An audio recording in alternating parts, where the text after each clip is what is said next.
Enw I yw Mandy Pilcher a dwi wedi bod yn gweithio yn y Cylch Meithrin tua Ionawr 2023.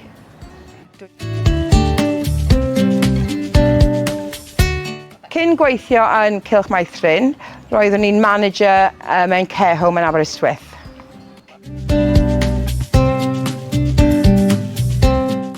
Y pethau gorau yn gweithio efo'r plant yn y Cylch Meithrin yn datblygu nhw yn siarad Cymraeg. Dwi'n hoffi weld y plant yn siarad Cymraeg.